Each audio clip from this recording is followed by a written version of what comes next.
I took my daughter's door off, and it actually worked. She kept slamming her door, so I took it off.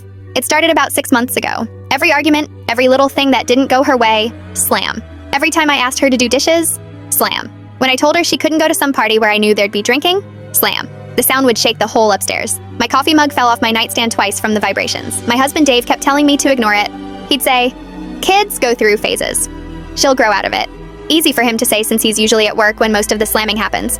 I'm the one working from home, trying to take client calls while slam echoes through the house. The breaking point came on a Tuesday. Emma wanted to borrow my car to drive to her friend Jess's house. I said no because she got a speeding ticket the week before, and we agreed her driving privileges were suspended. She started screaming about how unfair I was, how I never trust her, how all her friends think I'm psycho. Then she stomped upstairs and slam. But this time was different. This time I heard something crack. I went up to check, and there was a split running down the door frame. The wood was actually damaged. That door had been slammed so hard and so many times that it was breaking the house. I stood there staring at that crack, and something just snapped in me. I marched to the garage, grabbed Dave's screwdriver set, and went back upstairs. Emma was inside her room blasting music, probably expecting me to yell at her through the door like usual. Instead, I started unscrewing the hinges. It took me about 10 minutes. Emma didn't even notice until I was lifting the door off the frame. Then her music stopped real quick. "Mom, what are you doing?" she called out. "Solving a problem," I said, carrying her door downstairs to the garage. She appeared at the top of the stairs in her pajamas, mouth hanging open. "You can't take my door.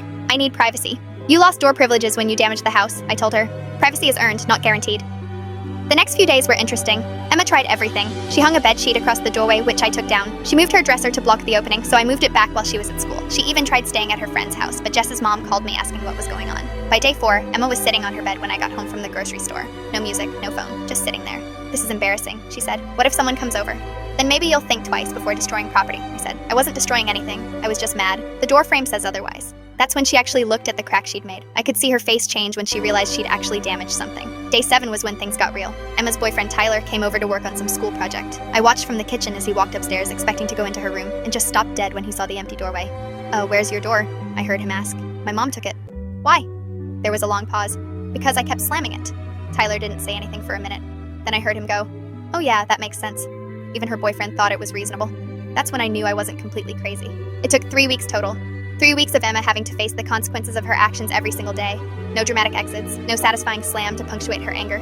She had to deal with her emotions like an actual person. The day I put the door back was a Wednesday. I didn't make a big announcement or anything. I just carried it upstairs and started screwing the hinges back on while she was at school. When Emma got home and saw it, she stood in the doorway for a long time, just running her hand along the wood. "Thank you," she said quietly. I looked up from fixing the door frame crack. "Think you can keep it on the hinges this time?" She nodded. "Yeah, I think I can." Would you have done the same or gone easier on her? Tell me in the comments, and don't forget to like and subscribe for more stories that hit home.